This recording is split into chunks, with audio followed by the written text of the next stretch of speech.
Today's video is going to be a little bit different. We're not really spending too much time in the bee yard. We will kind of jump to those a little bit, but the main thing, the main focus of today is we're actually going to talk about my plans for the 2025 beekeeping season. I'm approaching this year completely different than I have in the past. This is going to be my 5th season of beekeeping, and I kind of feel like it's time for me to get a little bit serious about it. Basically, my goal this year is to start moving towards becoming a sideline beekeeper. What that means is I'm going to make it almost like a part-time job, right? So there's 3 different categories of beekeepers. There's hobbyist, there's sideline, and then there's commercial.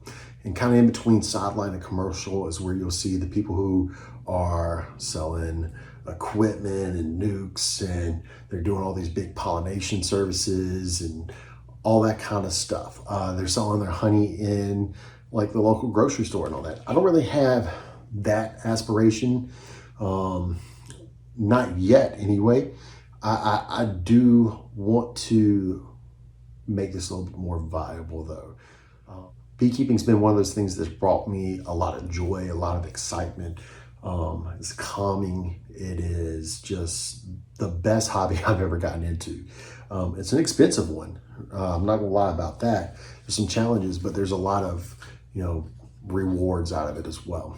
I've said this countless times, not on camera, but to my family, friends, and whatnot, that if I could go back in time now with the knowledge I have, I actually probably would not have gotten my degree in history. I probably would have gotten it in science and then gone on to entomology, study of bugs, right? And focused on beekeeping just because I enjoy it that much. So as far as where we are today, we're actually in what's essentially my shop, aka it's my garage. About a quarter, third-ish of the garage, 2-car garage, is meant for beekeeping. So can't really see it, and I'm not gonna rotate around because, to be honest, things are a mess. I've got like a little table saw, a little workbench right here that has a whole bunch of, you can actually see it, let's go. A bunch of equipment that I've built and made, some bottom boards and some lids. Got my miter saw, got a workbench, again, a mess. I'm waxing frames, getting those ready for the beekeeping season. Those are supers right there I have to assemble at some point in time. And you're actually on another box that is, there's 1, 2, 3 boxes of frames and another couple boxes of honey supers that need to be assembled. And there's some more deeps as well. But this is kind of my workstation. This is where I spent a lot of the winter months, to be honest with you, getting things ready. I'm still not ready, and it's March 15th, but I'm more prepared today than I was, a couple years ago. And a lot of that comes down to planning. So as far as planning, what have I been doing? This guy right here. This has been my number one thing. We're gonna go through this, okay? So let's do that. In the past, I've tried keeping a notebook and I've never really stuck with it. So this is gonna be an honest attempt. Hopefully it works out. Couple things, I've got the year written on it. It's the color of the year too, so I'll go into what that means in just a second. I also decided to get the 3-ring version so I can actually put multiple in like a binder. So just in case I end up going through one of these or more than one of these, I can just have the entire 2025 beekeeping season all in one. This is something that typically stays in my truck. So as I go from bee yard to bee yard, I can take notes. But my inside cover is something I made in, that glare is terrible, so I'll kind of angle it a little bit.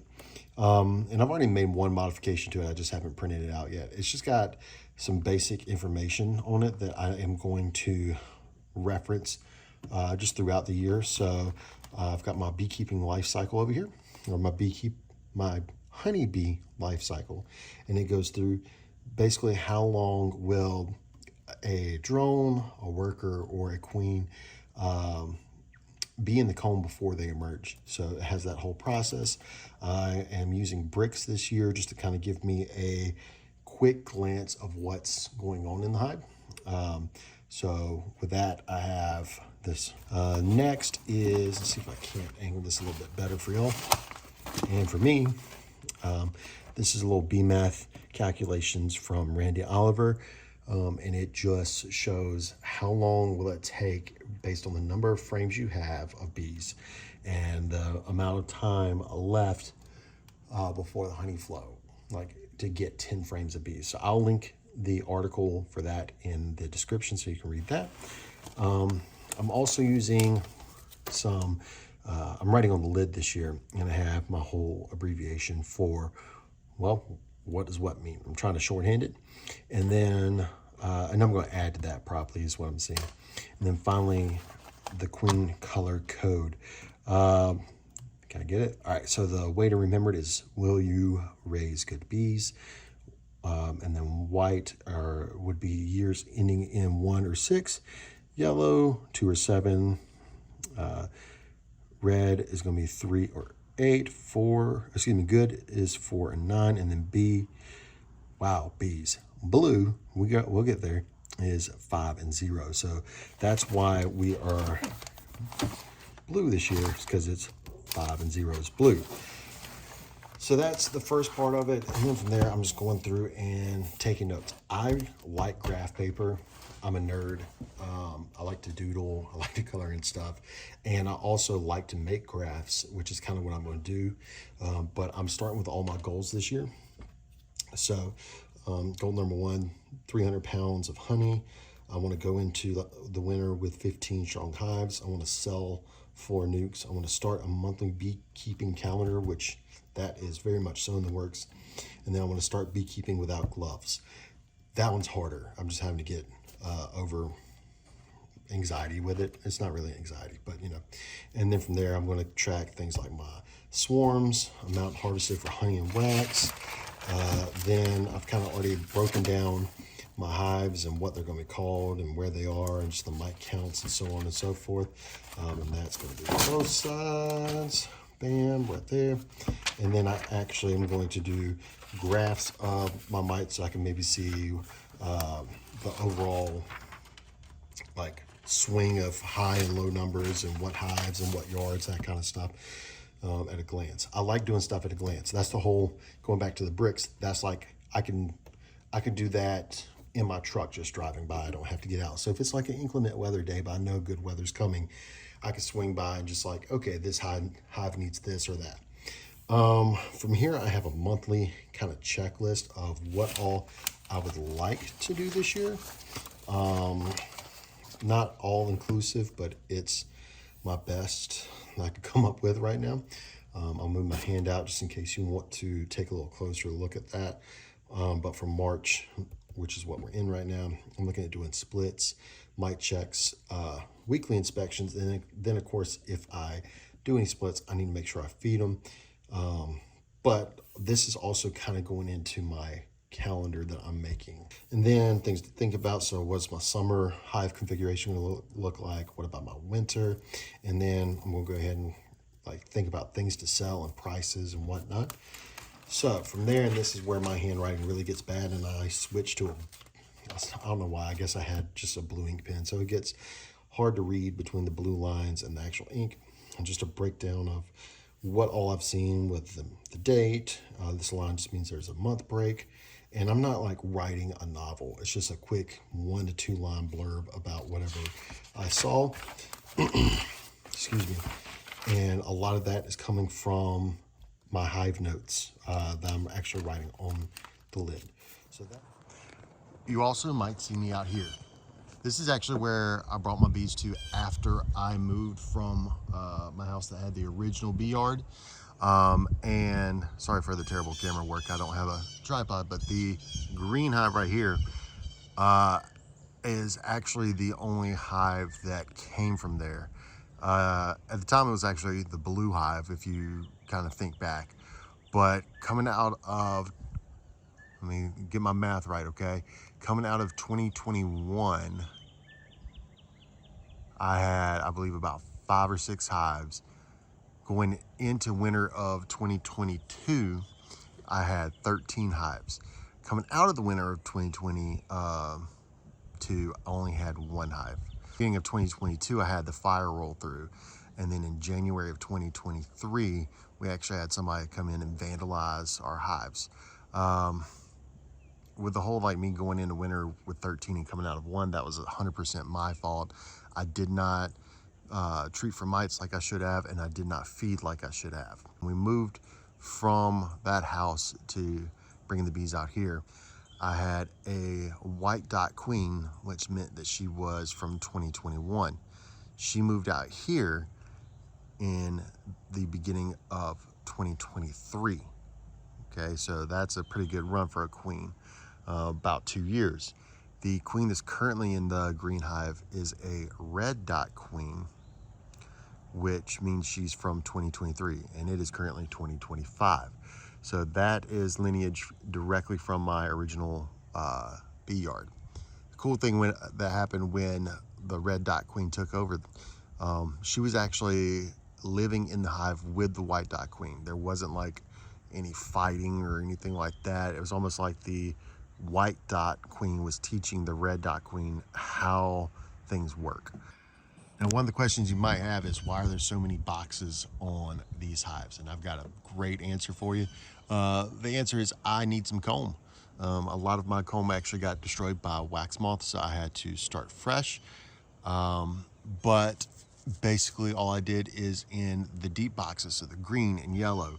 And over here on the yellow, the box just above it, I went and checkerboarded the frames. So there's like a drone comb frame, empty frame, drone comb, empty, so on and so forth. The first super on this side and on this side are actually full of drone comb. They've got some brood in them. They've got some nectar and pollen as well. Above those boxes, I have queen excluders because I don't want the queens to go any higher. But then the next 3 supers on both sides are all checkerboarded. So I really need some drone comb, and I'm hoping that this will work. You'll see me in here. This is going to be like winter time and inclement weather time, or just if I'm having to make something. I would show you waxing frames, but to be honest, it's boring. I heat up wax, I get a roller, and I roll the wax on the frames. Ta-da, you just learned how to wax frames.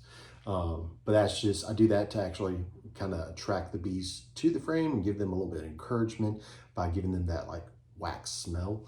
So you'll see me in here mainly whenever there's like something to build or some kind of prep to do. Or the other time you'll see me is whenever we actually do our honey harvest. I have my own extractor now. So it's just a manual extractor, nothing fancy about it. Just to kind of wrap things up a little bit. I'm gonna start trying to rock some like different bee companies and beekeepers merch. So if anybody's a beekeeper who watches this and they have merch, specifically hats, I like a good hat. Let me know, and I will, as long as the price is reasonable, I'll be more than happy to buy it and you know, wear it in a video, because why not?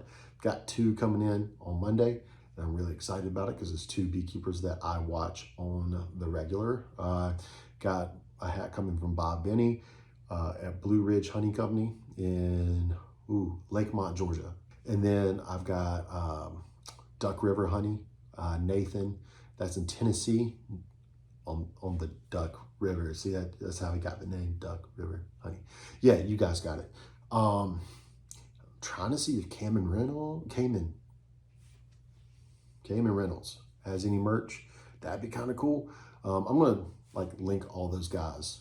Like I said in the last video, I'm gonna make videos kind of as I can, as I feel like it.